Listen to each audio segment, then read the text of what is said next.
اعوذ باللہ من الشیطان الرجیم بسم اللہ الرحمن الرحیم صلی اللہ علیہ محمد صلی اللہ علیہ وسلم۔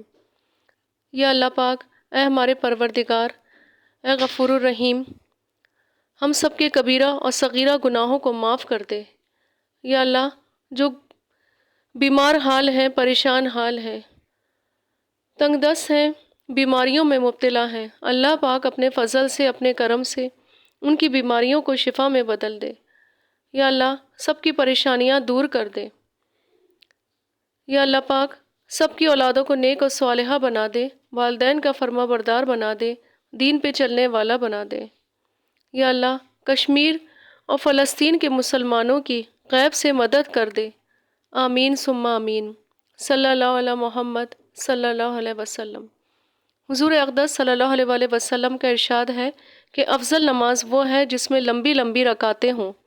مجاہد کہتے ہیں کہ حق تعالی شانہ کے ارشاد، ترجمہ: اور نماز میں کھڑے رہو اللہ کے سامنے معدب۔ اس آیت میں رکوع بھی داخل ہے اور خشوع بھی، اور لمبی رکعت ہونا بھی، اور آنکھوں کو پست کرنا، بازوؤں کو جھکانا یعنی اکڑ کے کھڑے نہ ہونا، اور اللہ سے ڈرنا، یہ سب شامل ہیں۔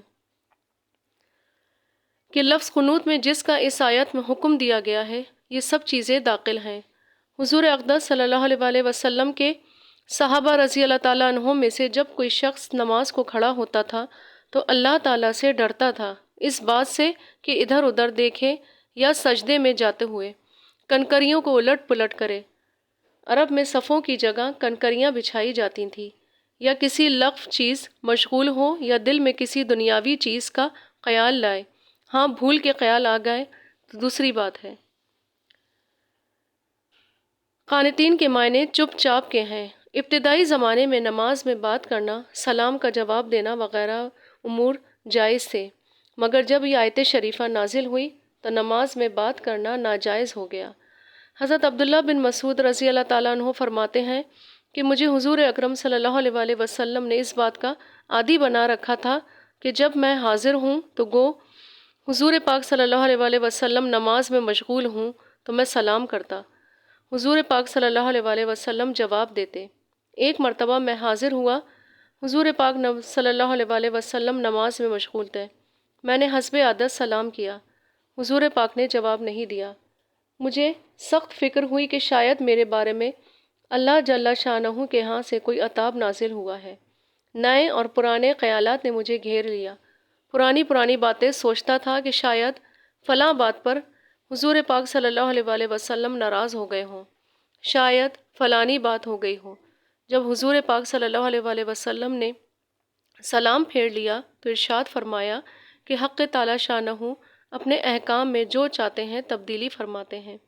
حق تعالی شانہ نے نماز میں بولنے کی ممانعت فرما دی اور یہ آیت تلاوت فرمائی، اور پھر ارشاد فرمایا کہ نماز میں اللہ کے ذکر، اس کی تسبیح، اس کی حمد و ثنا کے سوا بات کرنا جائز نہیں۔ اللہ پاک ہم سب کو 5 وقتہ نمازی بنا دے۔ آمین ثم آمین۔ ناحق مقدمے سے نجات اور بے گناہ کی رہائی کے لیے